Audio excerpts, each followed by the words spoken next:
Moving forward, after we've finished modeling the head of our model, we're going to talk about how to texture paint using our reference images.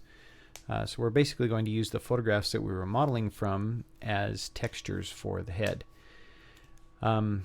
So to start off with, it's just like we were texture painting before. We actually need a blank canvas. So first of all, let's start off by creating material, and we'll just call this material face. And from here, I'm going to go to my texture paint slot, or texture paint workspace, and I'm going to create a new raster image here, and I'm just going to call this face-color. And I'm just going to give this a pretty conservative image size because this is a tutorial. I'm just going to go 2K, 2048 by 2048. If you're wanting to do something for production, I'd suggest at least 4K, but just in the name of performance, I'm going to kind of keep this a little smaller here. Click OK, and there's my face color. Now I'm going to switch over to shading really quick and just plug that face color into my model here.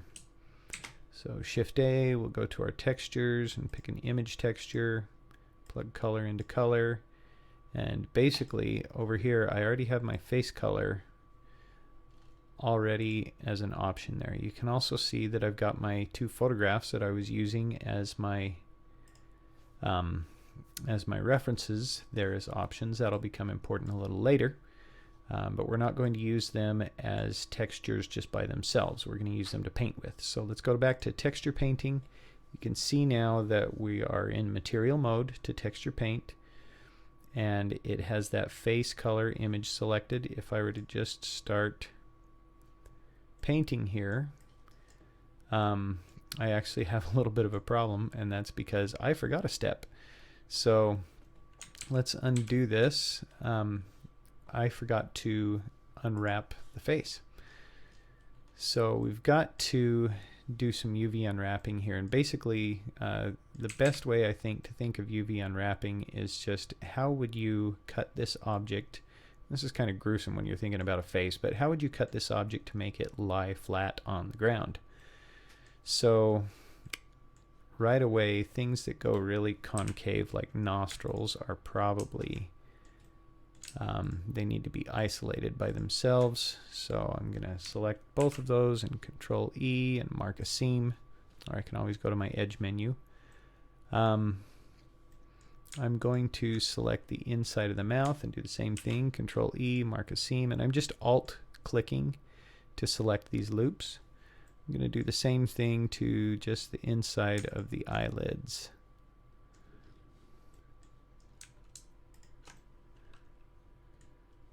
Ctrl E, mark seam, so you can see what that looks like there.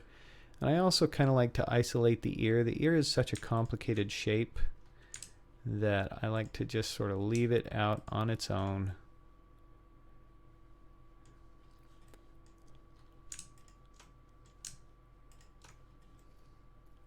Okay, we've got a complete loop around that. Ctrl E, mark seam. And of course, the head is almost this completely closed off sphere. We can't have that just kind of out there all by itself. So we're going to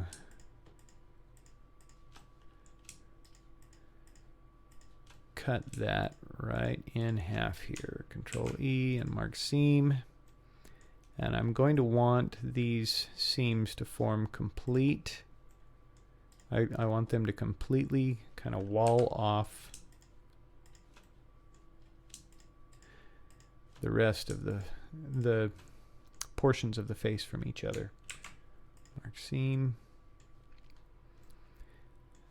And the reason for that is once I've created these seams, I can go into face select mode, and I can just select any face like this. I can hit Ctrl L. Whoops, and I've missed a spot. You can see right there. Ctrl E, mark seam. Let's make sure we haven't missed the, okay. I can select any face and hit Ctrl L, and you can see that in face mode, hitting Ctrl L will allow me to just select the portions of the mesh that are contained within a seam. So those seams basically are acting like selection fences, and that can come in really handy once you have things isolated. So if I just want to select this ear, I can select one face within it and hit Ctrl+L. Okay, and that I think is probably good for unwrapping the face. You know what, actually I'm going to do one more loop right here. Ctrl+E and mark seam. There we go. Okay, so now we need to unwrap this thing. So I'm going to select all. You can see that currently the UV map has no idea what's going on. So let's tap U and just unwrap. And that's actually looking pretty good. So you can see the portion that is going to actually make up the face here. And this gets really creepy and crazy and weird. I'm going to hit Ctrl+L.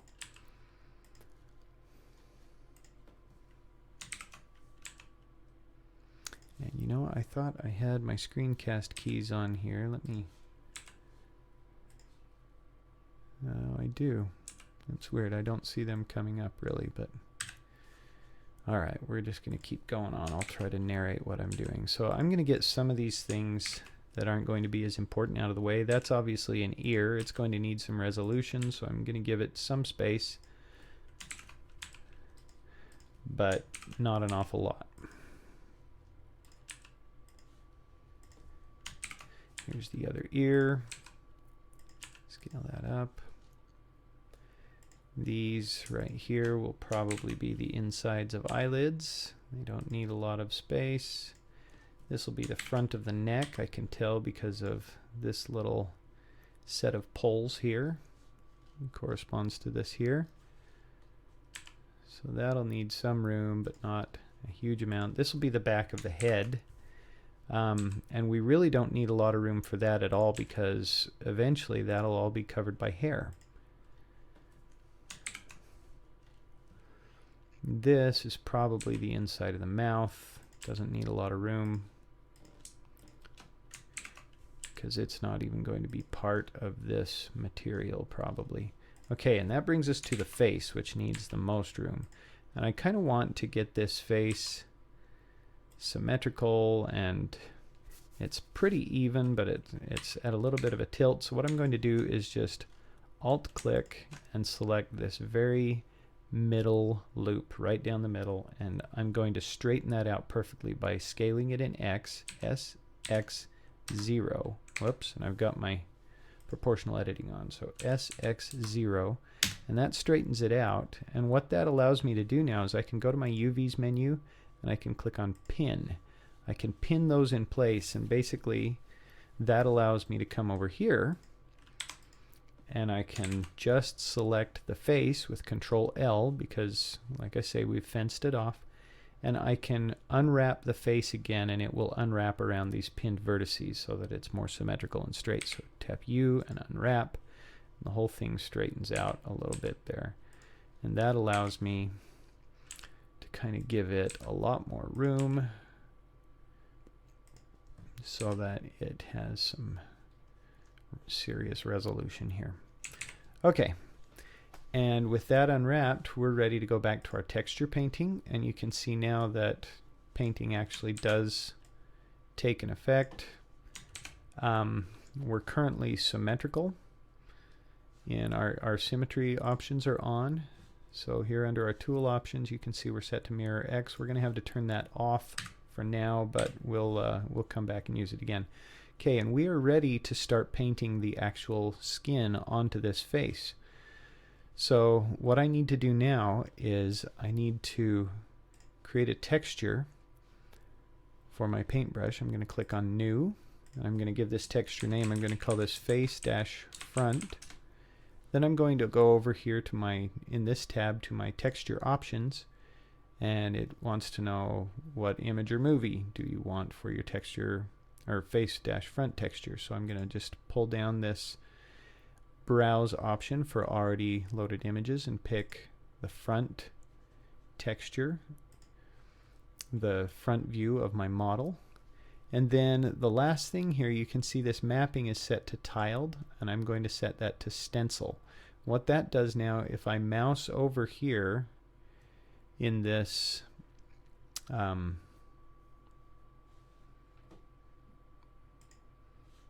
there we go, click on image aspect, it was stretched. If I mouse over here in my 3D view, you can see that it puts up a stencil. And I can right click to move that stencil around, and then I can actually paint this onto my model.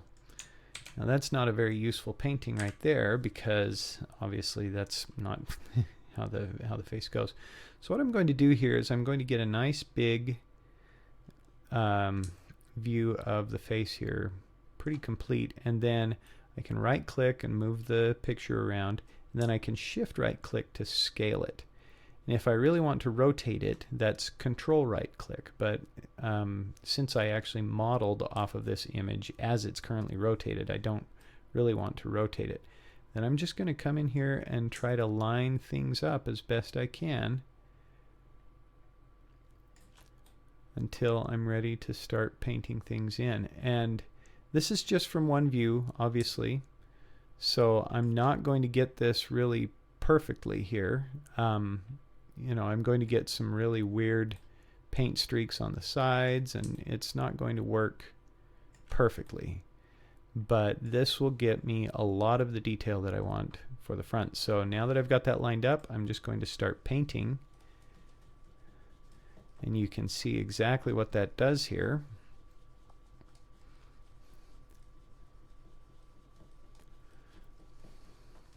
Matter of fact, let's give ourselves another view here really quickly. We'll go to a 3D view, and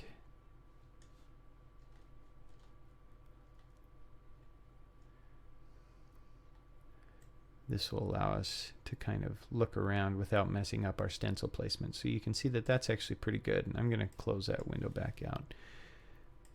But let's keep painting. Let's just get sort of all the detail that we can from this front image while we've got it lined up.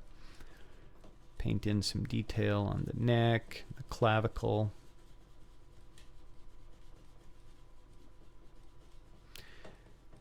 And you can see why we turned off symmetry for our painting, because both sides are different. And if I look over here now, you can see, you know, let's turn off our stencil here really quick. I'll dismiss that texture, and we can kind of just scroll around and we can look for holes. That looks pretty good though. That looks like we got pretty thorough. You can see toward the sides we're losing a lot of resolution. If we tumble our view here, you can see that here on the edges it started to get a little weird. We started to lose resolution as things wrap around and as we don't have as straight on a view of things. So there are going to be parts of the face, you know, for instance, these cheek area here, the front of the nose, the forehead, middle of the forehead, and the lips that are going to have a lot more detail from a front view than a side view, and there will conversely be parts of the face that have a lot more detail from a side view. So now we're going to paint those parts with our side view stencil. So we're going to create a new stencil here, or a new texture. We'll call this face-side. We'll come here to our texture properties and we'll load up our head model 2, our side view.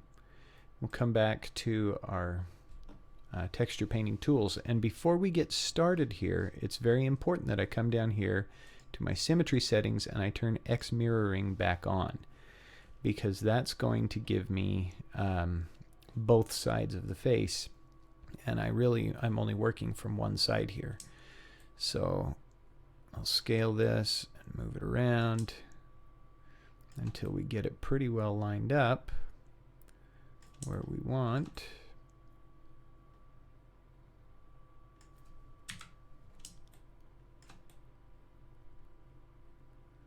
Okay, and then I'm going to start by just painting areas that are for sure more detailed from a side view.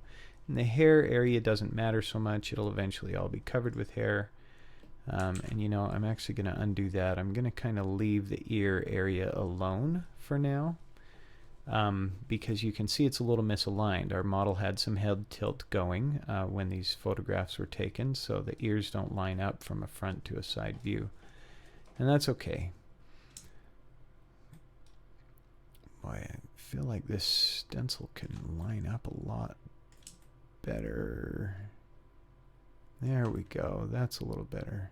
I need to probably repaint that a little bit now that I've lined that up.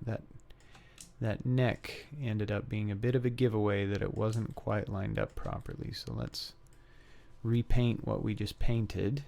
But you can see here where things start to meet that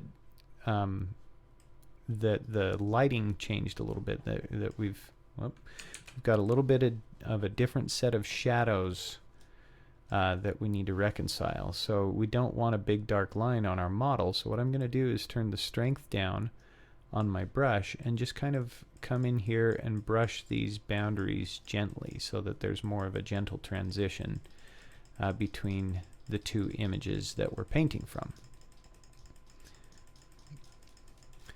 And that works out pretty well there. We'll have some transitional elements.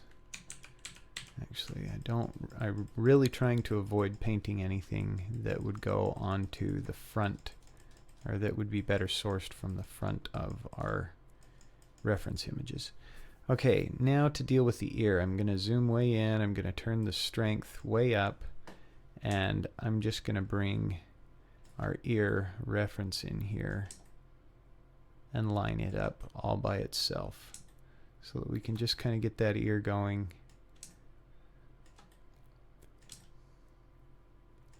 That's probably good. So let's just paint that in now. And you can see that we're creating some issues that'll have to be dealt with eventually here, and that's okay.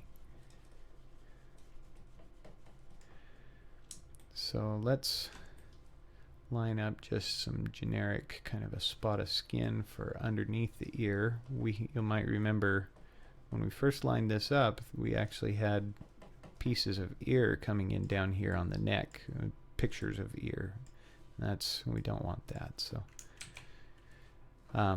okay, now turn the strength down. You can kind of blend these in a little better.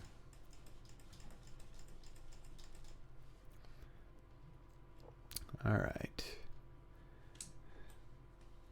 Let's readjust our image.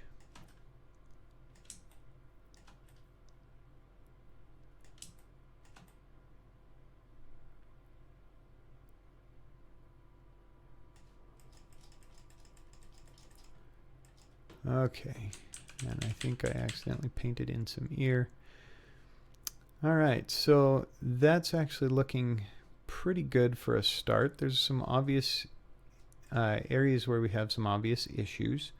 So what I like to do to finish up and sort of fix the problem areas is I just like to use the clone stamp, and you can shift right click to place your 3D cursor, and that will act as the source for your clone stamp. And then you can come in here with a low strength brush and just kind of brush kind of some in-between values in these areas where the transition didn't work so well. And you know, for instance, inside the nostrils, we'll have to kind of find a good skin sample for that. I think the tip of the nose often works pretty well. Should be fairly similar. We've still got our symmetry on, so be aware of that. You don't want to accidentally paint something that shouldn't be pretty symmetrical. Be aware that when you're painting on one side, you're also painting on the other. Sometimes you might not realize that if you're not looking at the entire model, so that's something to pay attention to. Let's get the bottom of the jaw here. Just kind of, I don't like that, so I'm going to take my brush strength down here a little bit and just kind of average those values in a little bit better.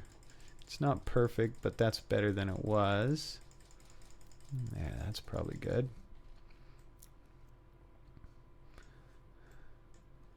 This looks a little bit dark here, so I'm going to kind of just, oh, I think that value is a little strong. Let's turn that down. There we go. Okay, and that's generally how I would go through and just kind of fix the model.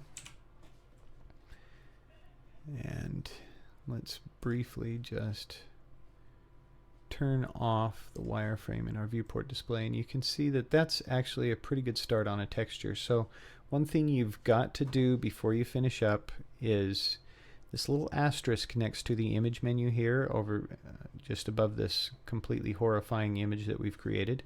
That means that our image has not been saved. So even if I save my Blender file at this point, and I were to close it down, this image would disappear forever because it's not saved somewhere on the hard drive. So you've got to save this image by itself. So click on your image menu and click Save As or Save, and stick it wherever you can remember that it should be placed on the hard drive.